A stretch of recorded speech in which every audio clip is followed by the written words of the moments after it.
Friends, companions, allies on the journey, welcome to LifeLONG, where practical health meets real life and we work through our struggles together. I'm Ethan Suplee and I'm glad you're here. Today we're talking about food, one of my favorite and sometimes least favorite subjects. For many people, it can be a complicated topic. I remember once someone telling me simply, eat better. But that's easier said than done. Another problem is that the cheapest and easiest calories are often the most unhealthy ones. For a long time, I ate only food I cooked myself, even when I was traveling. I'd make my own food for the plane and sometimes smuggle frozen food in my checked bags. This was a way that I could know that I was eating only exactly what I made myself. One time I had Brandy smuggle frozen food into Mexico for me because I was too scared to go out to restaurants there. That was my plight. So tonight I'm excited to be talking with Astrid Naranjo, aka Astrid, the Fit Dietitian, about how people can actually navigate good choices in the real world. And we'll also be joined by Alicia XL, whose hilarious videos about cooking, ingredients, and everyday food choices have built a big following online. Before we get started, if you're joining us live, start thinking about your questions. We'll open things up later so you can ask Astrid and Alicia directly. Astrid, great to have you here. Where are you joining us from? Thank you so much, Ethan, for having me. I am from Australia, but originally I'm actually from South America. So I have a bit of a combination in my history and my roots. That's so awesome. I can't believe we've gone fully international. Can you tell the lifelong community a little bit about how you got interested in nutrition and exercise? Well, I can give you a short version or the long Sure. version. What Let's, version do you want? what version do you feel like telling? Well, I love talking about my story because it's got a bit of a quite interesting background, but I also conscious that we want to make the most out of our podcast. So you let me know, and I am more than happy to give you one or the other. All right, we'll go with the short version. Okay, so the short version is that I am someone who has gotten very passionate about advocating for anti-extremes and anti-crash dieting and looking for how things can be sustainable for anyone who tries to approach nutrition, especially nowadays when everything is so confusing.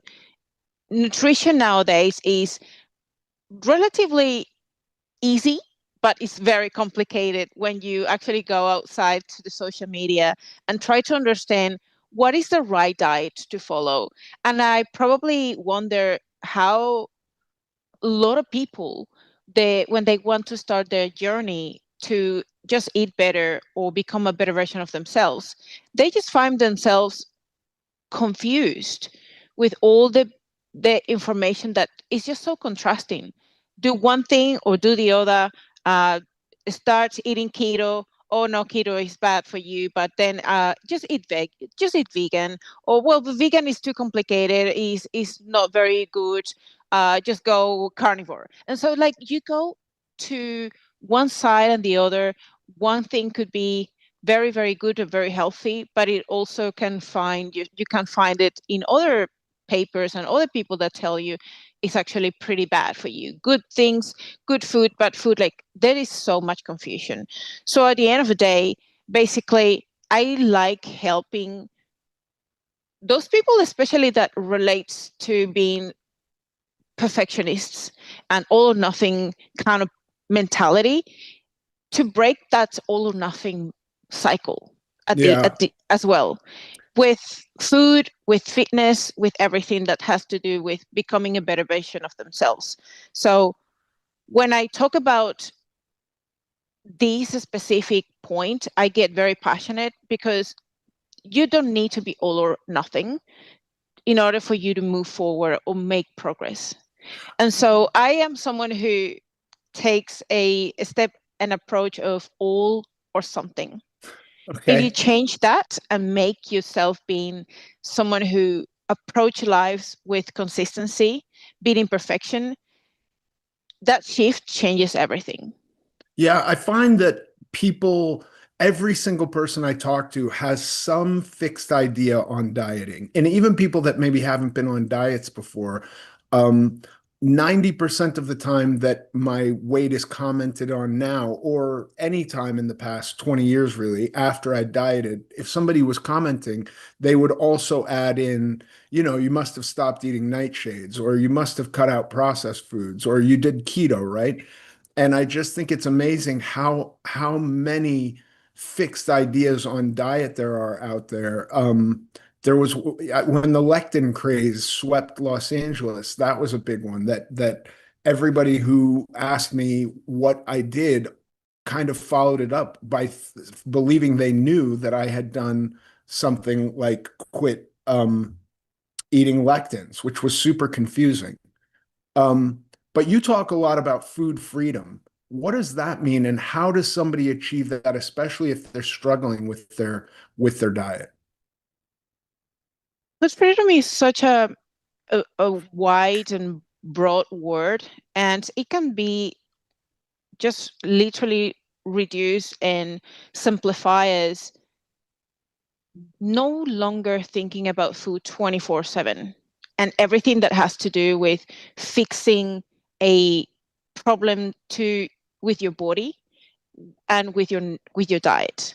So when you achieve food freedom, you're able to live like a normal person with a life that is enjoyable, and you don't have to think about everything that has to do with adapting your nutrition and your exercise and your fitness around your life to a degree that it becomes obsessive, to a degree that it affects your relationships and your quality of life, because you, you just can't have so much information and so many thoughts in your brain.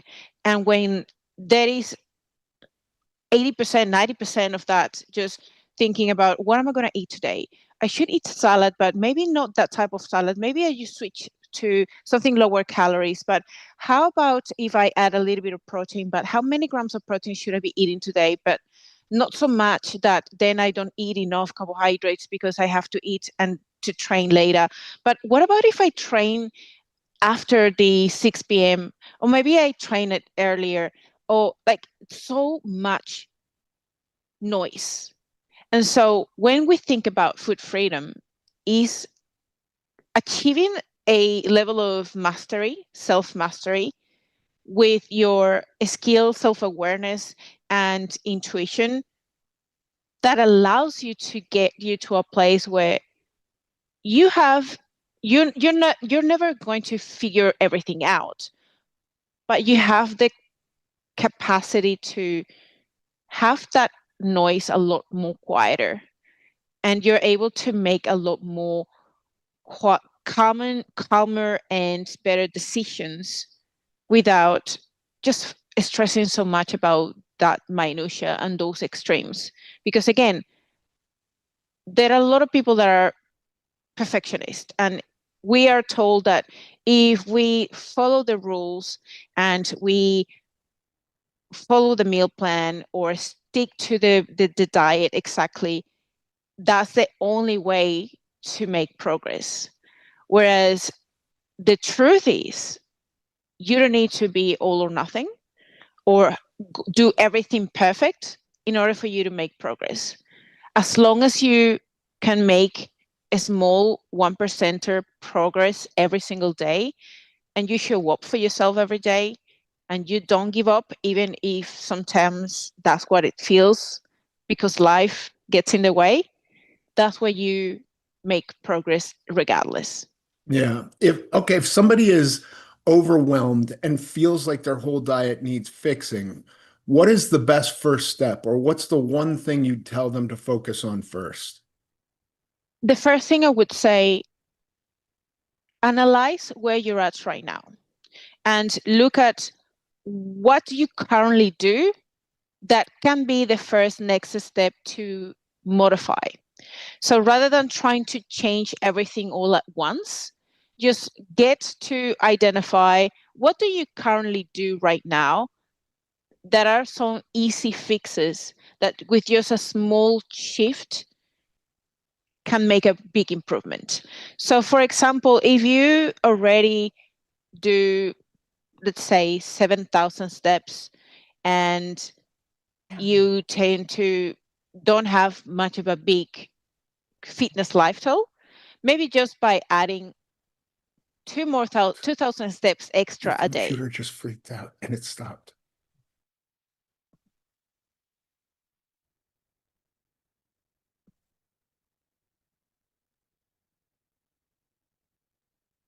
Sorry. That's Sorry okay. about that. My computer just freaked out, but it's good now. No, that's so good. And so that's what I would do. So I would just work on what is an easy step or the easy fix that can just make a big difference. That is not going to be something that will create such a big friction for someone to just do it. Like if I tell you, hey, for you to start doing your fitness, you have to show up to the gym 5 days a week, and you're someone who is time poor or don't even have any gym nearby, or you don't even or haven't exercised in years, I can't just expect from you to just do that full jump to 5 days a week, because that becomes quite difficult to follow or sustainable or quite overwhelming to begin with. So the first thing that we need to do is make things easy for someone to just feel like I can do this. So that self-efficacy and self-confidence that they can actually do something that may not be as scary or as overwhelming as it sounds like sometimes. And that just with just small things, maybe just improvement in their actual current diet, if they have a specific way that they like eating, let's look at that initially. And where are some potential areas that we can just add rather than subtract? Where Yeah. are you missing a little bit of protein? Okay, what about if in your breakfast we just pair your morning sandwich or your morning yogurt with a little bit of extra protein powder, and maybe we add a scrambled eggs or something. So we're just adding rather than just going to the other way, that usually that's where a lot of dietitians make the mistakes, is that they start trying to change their full diet all at once or remove things because they assume that there are foods that are bad for you. And so like this labeling foods good or bad, where we have to remove that label and make food a lot more neutral. So the relationship that you go into in your journey with your nutrition is a lot better and leads to food freedom at the end of the Yeah. day. Okay, but at some point you decided to cut ultra processed foods out of your diet, right? What pushed you in that direction? Well, we need to define what ultra processed foods is and how that differs to processed foods. Because when we think about processed foods, everything we eat is processed Sure. in some degree. Now, ultra processed foods is at this category where they are quite manipulated or highly processed to the degree that they are really high in like they are high in saturated fats, really high in sodium, high in sugars. They're really poor in protein or fiber, and so the degree of their nutrition quality is not the best. Now, we can't just say that just because they have a poor nutritional profile, the food is already going to kill you. Now, everything comes down to quantity. And as you probably have heard before, dose makes a poison. So, yeah, there are foods that are ultra processed and they can be quite delicious, very, very highly palatable, which makes it desire more of that. Yeah. So that's where you kind of like is a little bit of a trap if you only rely on these foods in your diet, because they are not satiating, they only have one of the two pillars that I like to talk about, which is satiety and satisfaction. So we can see that you can get a lot of satisfaction out of it, but the degree of satiety that you get from those foods is really low. So when we think about a good nutrition and that can be sustainable for someone, we need to think about how your plate in every single time you sit down to eat brings these two things together. How can the food be like it provides satisfaction? You can enjoy it, but also provides you with nutrition quality and makes you feel satiated. Because then when you pair these two things, you're not thinking about food 24/7 because you're not hungry, but you also don't feel restricted or deprived because you're allowing yourself to have something that in some way, shape, or form allows you to feel like you're enjoying your meals. Yeah. Yeah, that makes sense. I want to bring on someone who's also working on herself, Alicia XL. She's recently posted a video on Instagram about the groceries she'd need for a week while staying in a hotel. It's a fun video and figuring out how to eat while traveling. And it's clear that she likes cooking. So instead of us guessing what you did, let's just let Alicia explain it herself. Welcome, Alicia XL. Hi, how y'all I doing? am I am a huge fan of yours. I think you make really, really fun food related content and urge people to go in a good direction. But before we get into the video I just mentioned, tell us a little bit about yourself. My name is Alicia. I live in North Carolina. I started my most recent weight loss journey or road trip in July of 2025. Wait, we're in 2026, right? Yeah, Yeah. 2025. So just a few months ago. And I started because I saw an ad on Facebook for something called Healthy Wage, where you can bet your own money on your own weight loss. And I'm money motivated. So I'm like, if I'm gonna piss away, I'm sorry, if I'm gonna spend my own money, to potentially win more money, then maybe that'll kick me into gear. But I'd also gotten home from a flight from Atlanta for work, and that was one of the hardest things I had to go through, fitting on a plane at almost 400 pounds and walking through the airport. So I was like, okay, I gotta do something, and maybe I'll win some money if I lose this weight. So that's how I started back up with trying to lose weight again. And how is this something that you've been working on your whole life? By the way, I love the fitness road trip. Road trip is so much better than journey. I'm stealing that from you, Alicia. Please do. Yeah, I always thought it was a little bit cheesy, but I get it. But yeah, I've been overweight for the majority of my life. It was pre-COVID. I lost almost 100 pounds. Exercise, dieting, mainly calorie deficit. COVID happened, and it kind of messed up everything for a lot of people, including myself. And I saw myself gain almost all my weight back, and I was like, okay, I can't do this anymore. So I had to figure out something. Calorie deficit worked for me last time, but I think I just needed That money motivation? that, and I needed to feel like, what was it? What's it called when you whenever you just can't take it anymore? Yeah.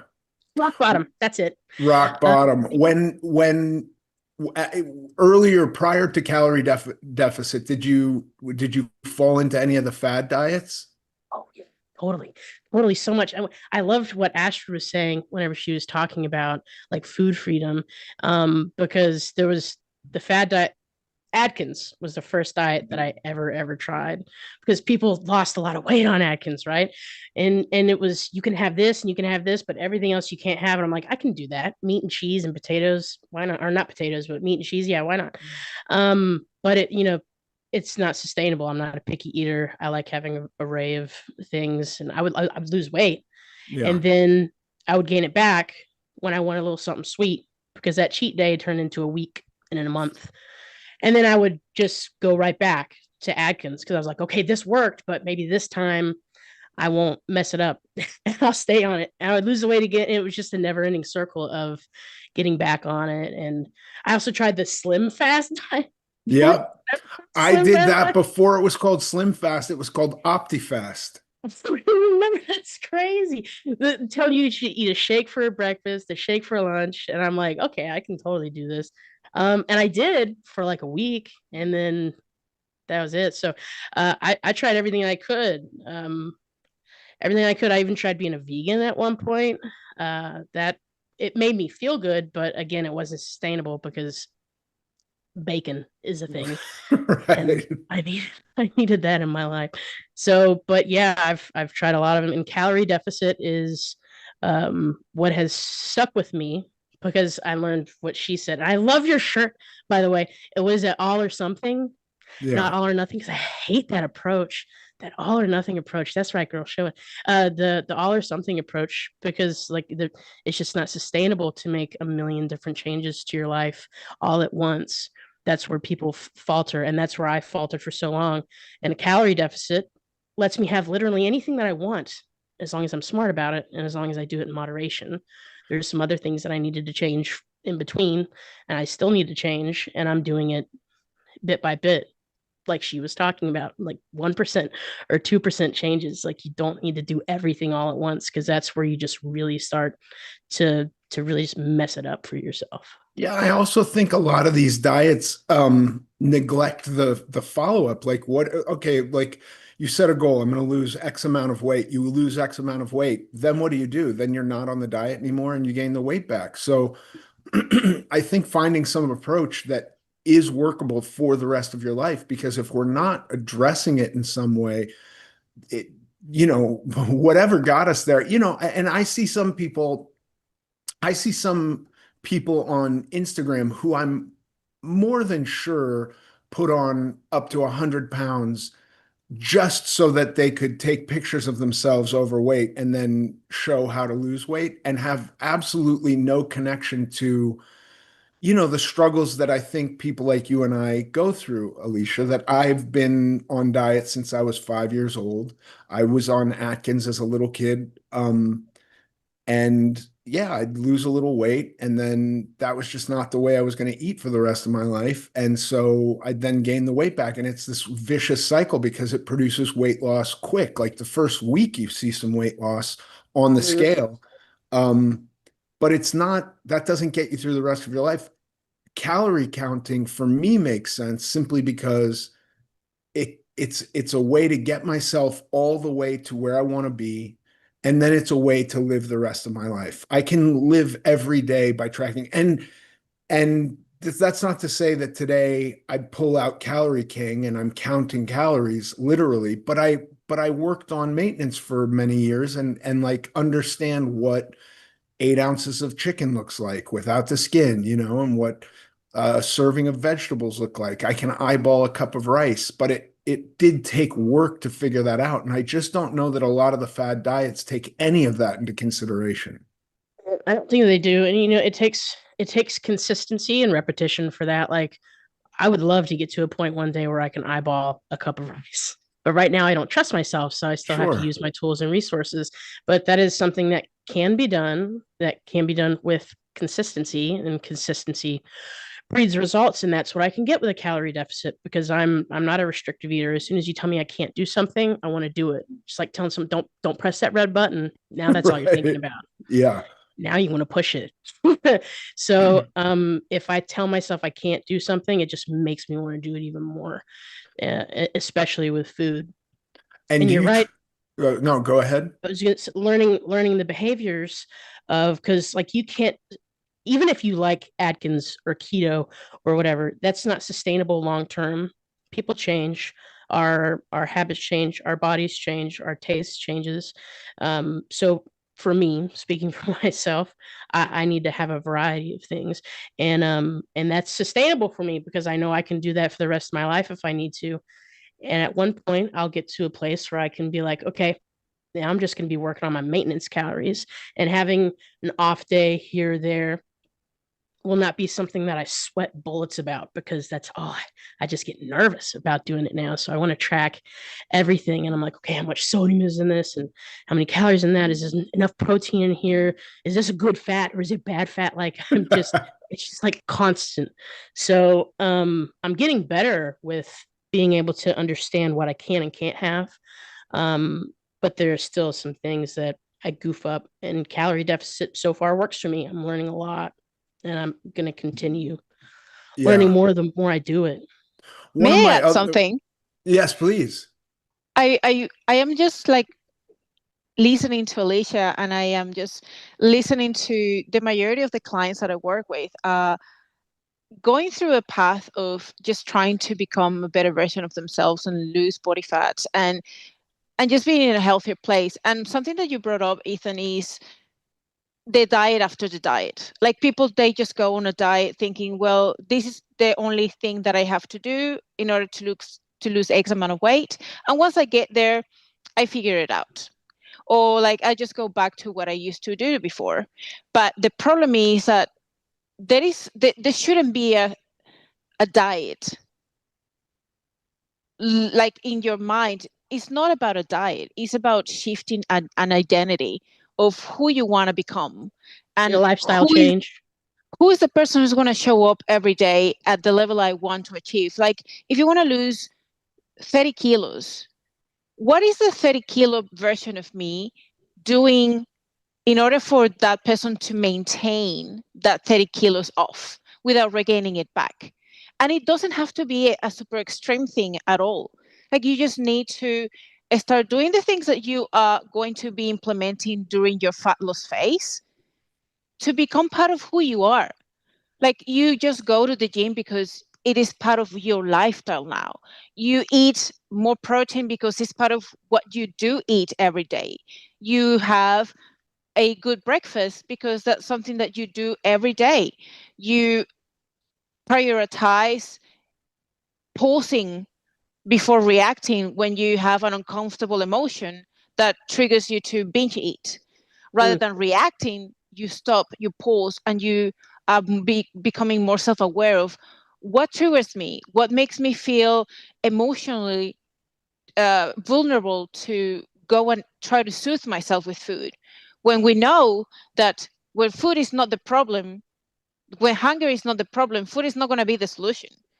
So we just need to create that internal self-awareness and be more intentional about our choices and our days, and also understand that part of our identity has to be adding some extra compassion when we can't do everything perfect, or when we cannot follow the idea or the routine that we were supposed to follow on that day.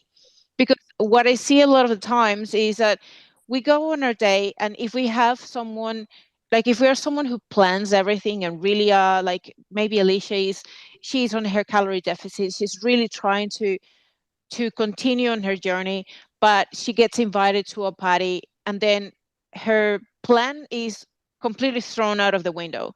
Okay, now what am I going to do with my dinner if I had planned this and now I am going to be at a dinner party?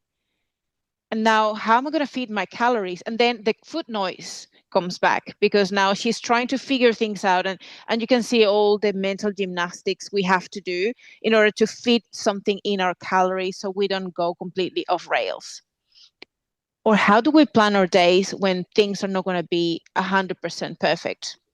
So Yeah, that's to where your it comes point, down. Astrid, I think for many, many years, I kind of assumed that everything you just said would happen naturally through weight loss. That when I lost weight, I would just naturally become this person who ate better, exercised more, wanted to be out doing, and just to be completely honest, none of that happened. There was no shift other than I lost weight. And Mm. I could maybe fit in a smaller pair of pants, but I was exactly the same. And so everything you just described, I had to sit down and actively work on. Yep. Otherwise, it wouldn't happen. I think you're absolutely right. The version of me that I've chiseled together today is very different. I do go to the gym. I do think about what I eat. I try to get steps. I'm very active. Um, and I'm thinking about all these things deeply, but I had to work at even that Do you know what I mean? Whereas for many years, I just thought, no, no, when I lose the weight, I will become that person, and that person will kind of like rise from the ether. And none of that happened. And so I was stuck with this kind of disappointment of like, why haven't I changed? I lost all this weight and nothing has changed. I still kind of feel poorly about myself. I still experience all this shame. I still even today have utter anxiety in airports.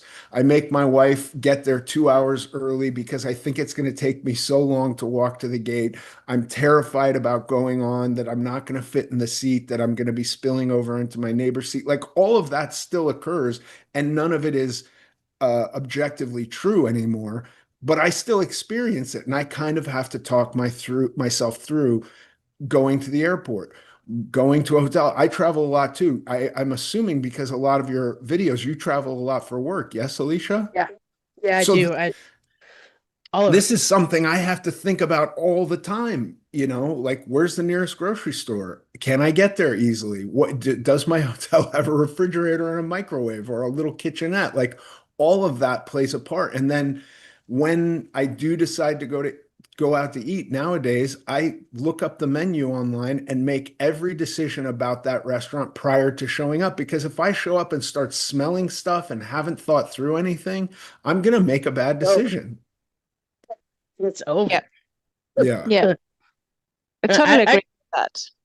And I agree with what you're saying, because like in the first few times that I tried to lose weight, I had this mentality. I was like, I'm gonna lose the weight and then I'm gonna get to eat whatever I want and everything is gonna be fine. And it wasn't until this go around right here that I'm realizing that okay, nope, you can't go back to those habits. This is a serious lifestyle change that you need to make. You need to omit the bad behaviors and create new ones and create good and healthy habits that are lifelong and sustainable for me. Because I, like many other people who are trying to lose weight, they don't realize that it's not going to change immediately if you lose all the weight or even some. I have those fears too. I haven't lost as much weight as you have, but I can walk a lot more. And I still have anxiety about walking through the airport, but I'm fine with that. I can do that now. But I'm still like, oh God, I need to find the closest parking spot. I Yeah. need to make sure that I can fit my butt in this bathroom. Like I can, like I have that anxiety. It does not just go away. And and thank you for confirming that even if I lose more weight, it's still going to be there, because I see that you still struggle with that.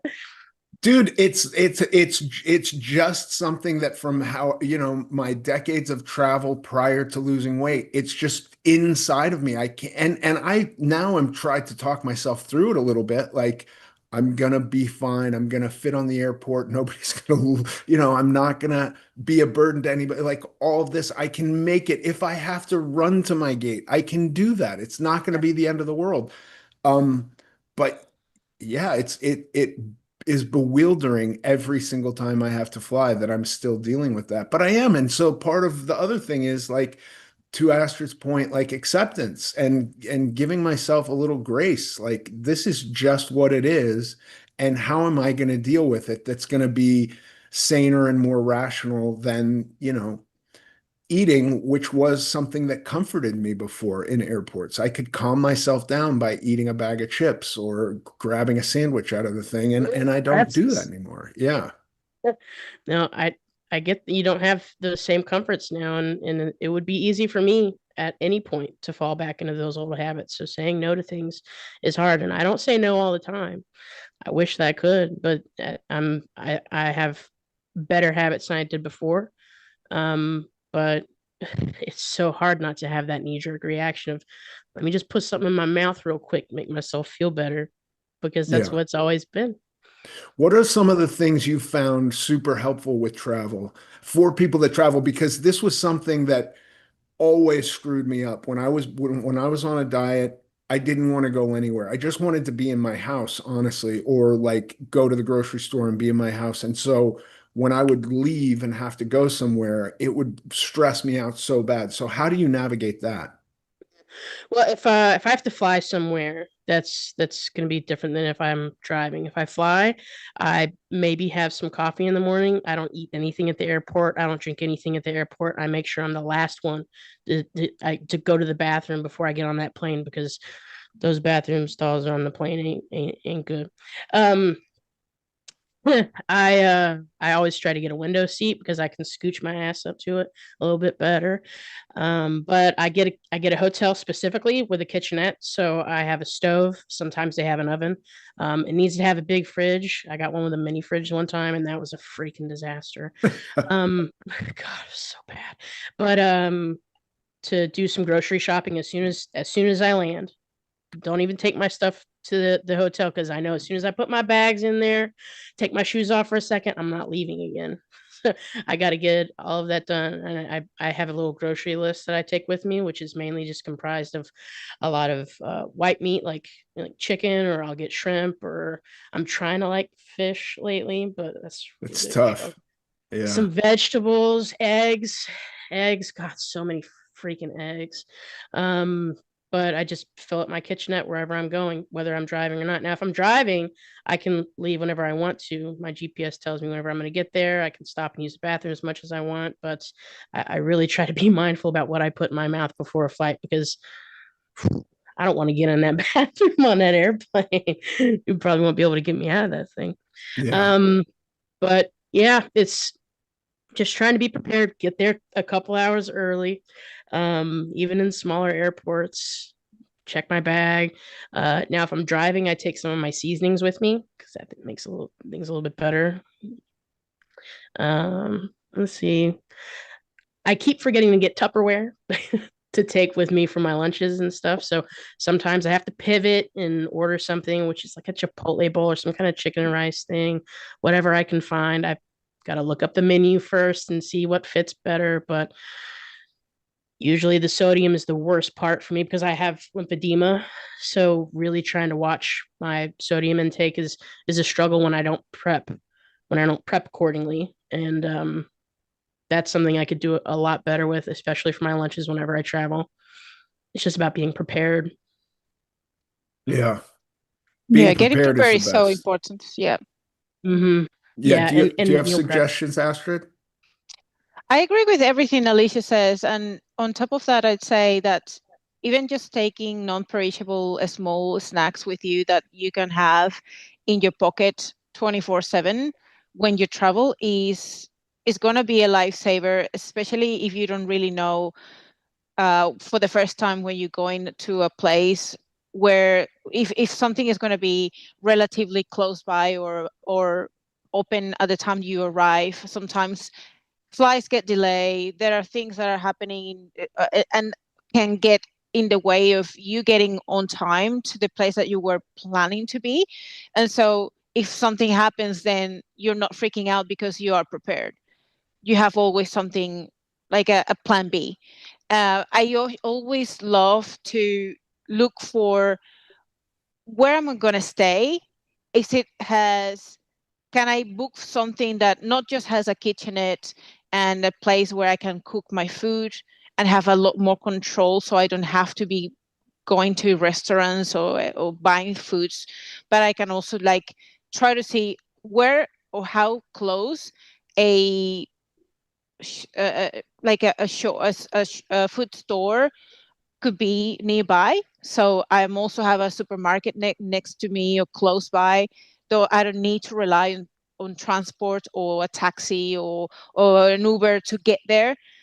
That is going to make things a lot easier, especially if like you can just buy on the fly more things or on a regular basis if you're going to stay for a long time. And also I think it is good to think about the logistic of where you're staying.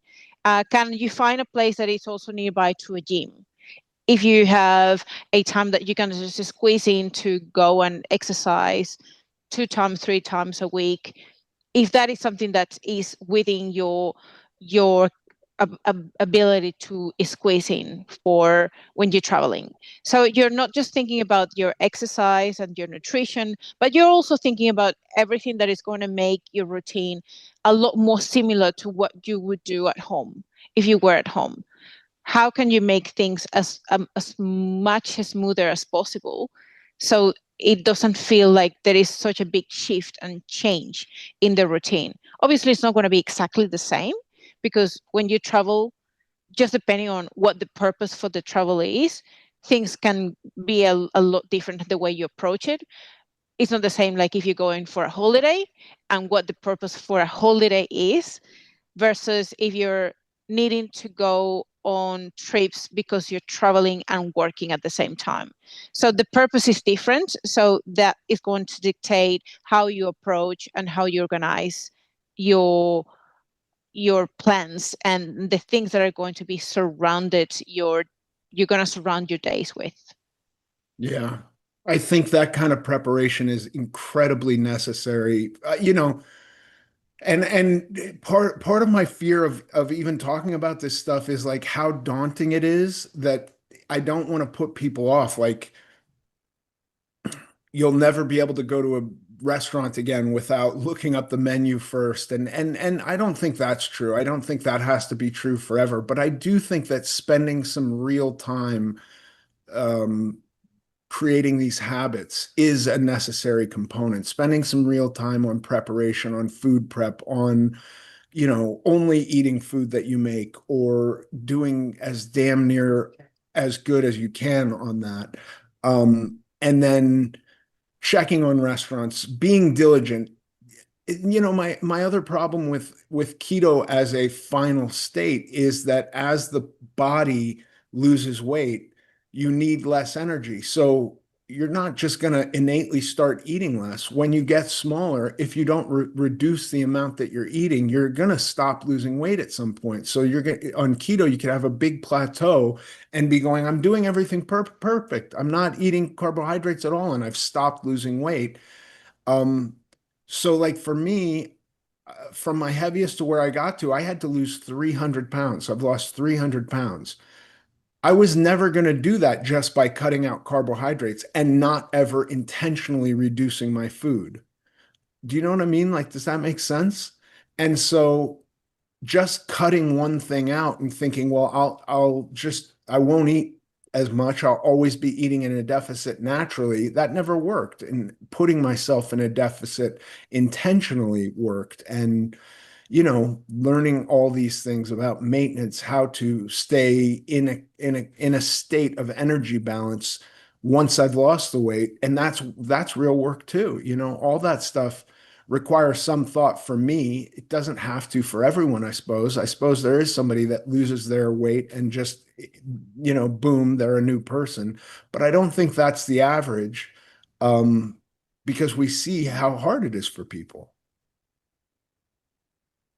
See how hard it is, and not only that, but when they hit their goal weight, I mean, you gain it back. You can gain it back.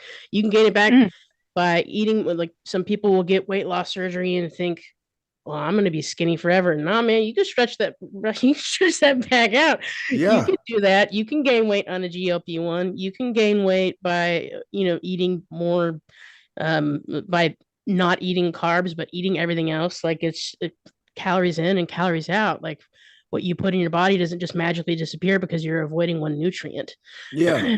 I think all these things, I think GLP-1s are a useful tool. Weight loss surgery can be a useful tool. Any of it can be a useful tool, but I think like, if we're talking strictly about health, you get some huge health benefit from a small percentage of weight loss. And so there is a version where it's also like, okay, if you're just looking for health, then be happy with not getting to your ideal body, right? But I never was happy with that. When my health markers improved, that was cool, but it didn't make me feel more self-confident. And by the way, weight loss didn't even really make me feel more self-confident. I had to work on that separately too. I just think like all these things kind of float around separately. And for me and many of the people I've talked to, we assume it's all just going to come with weight loss. So whatever I can do to lose the weight the quickest as possible is going to get me there. And I just find that there's a bit more to it. There's a lot more. 100%. A lot more to that. Yeah. Yeah, you can lose weight fast, but boy, you could put that just as fast. You can put it back on. You can put it back on. It's honestly and truly, in my opinion, for me, It has to be like a lifestyle change. You're not going to get everything right, and you can't do everything perfect. You can't, and you can't put that standard on yourself. Otherwise, you're setting yourself up to fail, because you will. You'll fail a lot, and then you're going to crap on yourself because you failed, and then you're just going to go into that never-ending circle of, all right, let me eat the comfort, all right, I'm tired of this, let me get back on my shit. And it's a never-ending cycle. So the all or something, I love that. It's not about perfection, it's about improvement. And just a little bit, it just only takes a little bit, like that 1%. That's all you need. And if you do 1% every day for a whole year, that's 365% that you've done better. Like, you Yeah, don't girl. have to do so much all the time. And people do it because they're either judged, or they feel unsupported, or they're just not happy with themselves. But there's a lot that's encompassed in why people stop. And I think, in my opinion, for me anyway, it's because I'm doing too much. It's because I'm Yeah. doing too much, and I'm listening to the wrong people, and I'm being influenced in that. Yeah. And now I'm at the point in my life, like, you could say something to me 2 years ago, 3 years ago, and it would probably make me cry. But now the only time I'm going to cry is if I watch like a Sarah McLachlan commercial about animals, or if you say something nice to me. If someone is mean and says something mean, I don't care. Shut up. But not everybody has that mentality now. Like, it's hard for people to continue whenever they're criticized. For me, I don't care anymore. And maybe it's just because I'm getting up there in age. I don't know. But I'm happy. I'm happy like that. But it just takes that one little pebble in the road to knock someone off. But don't stop. Don't stop. You have to be consistent. Keep going. Whenever you feel like you don't want to go anymore, that's whenever you keep going. Even if you mess up. Okay, so you messed up. What are you gonna do? Yeah, it's Cry amazing. about it? Probably cry about it. But start doing. Get back on that. Get back on your stuff. Get back on your ish, because ain't nobody else gonna do it except for you. No one else is That's gonna right. do this. It's And all on only, us. yeah, and also, like, to your point, Alicia, the biggest thing for you is, like, it doesn't matter if you fall off the wagon, quote unquote, as long as you get back on track. Mhm. And you'd never fail if you can learn from your mistake. If you fall, you stand up, you look at that and thrive from becoming the better version of yourself, just from learning from your mistakes, from the things that made your day hard. And how can then you use that in your advantage to make the same plan, or a plan B, if that happens ever again? Because sometimes what I hear a lot of the times is that, oh, it's just because of my period, or it's because of I overeat because of X, Y, or Z. But we sometimes can identify patterns that are going to repeat in our lives over and over and over. And so if we know that those things are going to repeat, why not just having a plan and predict and have predictability and know if something like this happens and I know how I react because I am not prepared, what if I am prepared for this exact same situation happening to me again?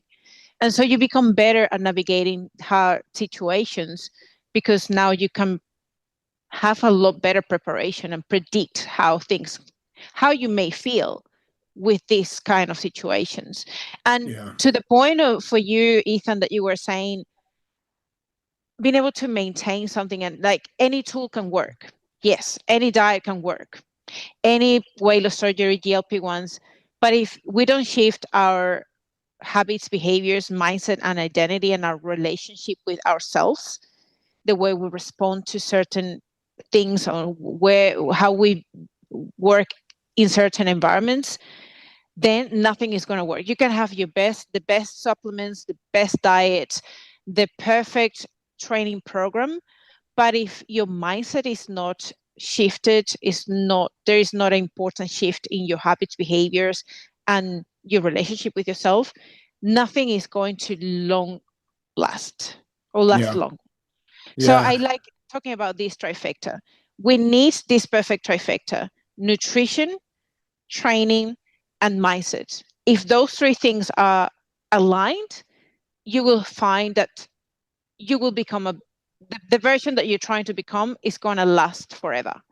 But if you just focus on one of these and one is missing, you may not last very long. Alicia, thank you so much for being here. And Astrid, before we let you go, I want to play a little game called Buy or Goodbye.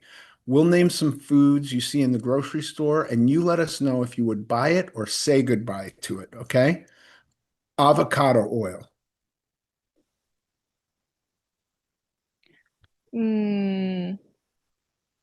Goodbye.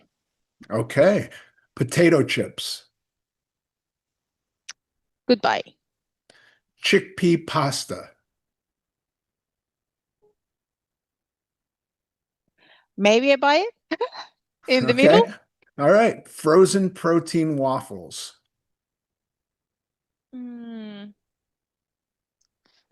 not sure about that. Maybe I'll buy it. All right. Freeze-dried pineapple.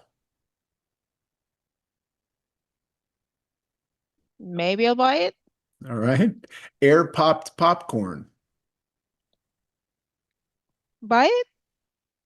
Okay. That's the first definitely buy. Not really.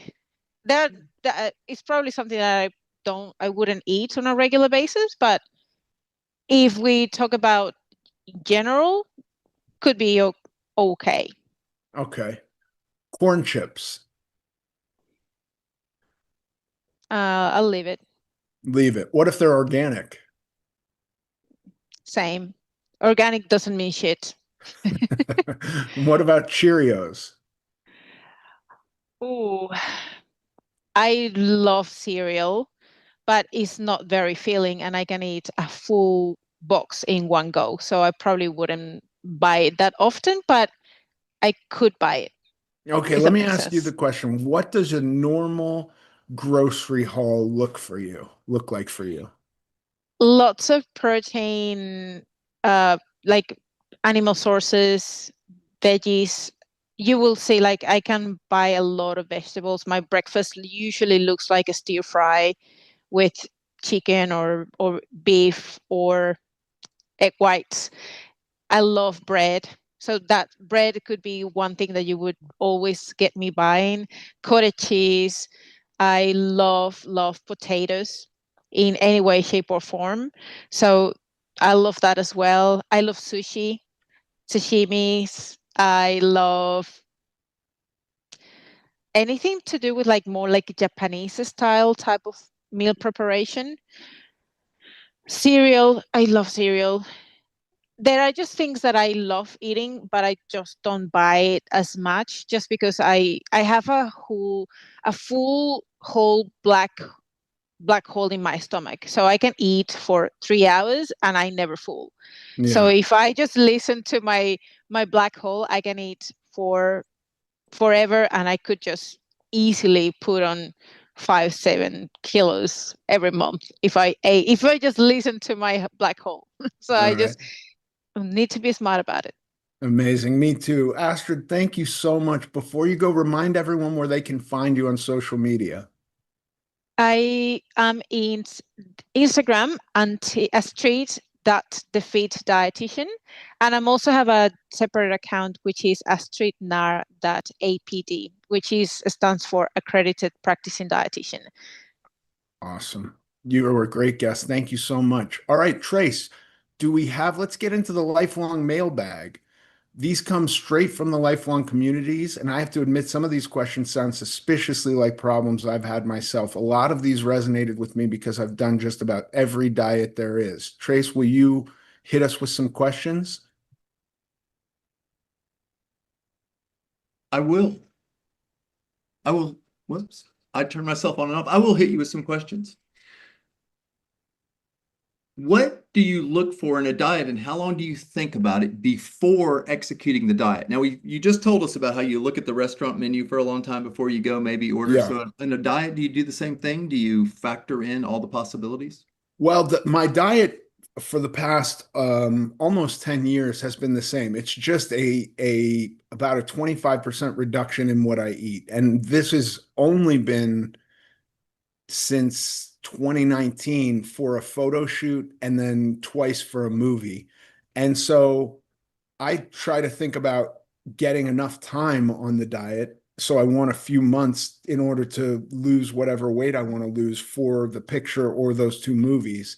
But I'm not thinking about the diet in terms of like maybe the way the question is of like, do I want to go on keto or do I want to go on paleo or I'm not thinking about those anymore. I used to just get intrigued by a diet by hearing like somebody lost a bunch of weight doing X, Y, and Z. I'll do that, but I don't do that anymore. Really, my diet's just a little reduction in the way I normally eat. Okay, here's one that actually maybe even Astrid could help us with. Is dark chocolate a health food or just candy with good publicity? I don't eat chocolate at all, really. So I don't know if dark chocolate has health benefits. I do remember some scientific study where it was like foods that were actually beneficial to health were very few and far between. And if I remember correctly, it was like white fish and avocados. Um, and maybe berries were on the list too, but it was a very short list, and everything else was basically neutral and dose dependent. So I don't know that, you can really overeat dark chocolate pretty easily or any chocolate pretty easily. And then if you have one square, is it really a benefit to your health? I don't know. I don't think so. Yeah, it's a fair question. How about is it possible to be strong but not healthy? I think so, certainly. You see a lot of the bodybuilders die at 50 years old. I think you can be very strong and not healthy. I think that health is kind of a separate metric, but I'm sure there's a point where you're so weak that you're unhealthy. Um, but I think you can also be strong and unhealthy. Yeah. All right, here's one from somebody who's obviously watching the show week in, week out, and they're comparing and contrasting you and me. Is standing better than sitting, or is that overstated? Because I'm standing. I recently saw a guy who was on the show, Tony Bloom, who I like a lot, who I think is very smart. He did a whole series where he broke down that the amount that we sit is unhealthy. So I think standing probably is a healthier choice. Interesting. Yeah. Okay, All well, right. that's it pretty much for the mailbag this week. But Amazing. everybody send your emails. Yeah, send your emails. Show. And next week on Lifelong, we'll be talking with Kelly McKenna of End Chronic Disease, an organization working to tackle America's chronic illness crisis through better food policy and public health reform. And I want to hear from you. With so many people struggling with chronic disease, if changing your diet or lifestyle has helped your health, tell us your story. What worked? What didn't? You can email your story to Ethan Suplee Show at twoway.tv, or just plan to come on and share your experience. And if you're Zooming with us this evening, stick around and we'll continue the conversation off the record right here. Everyone else, we will see you back here next week because health is lifelong, built, not born.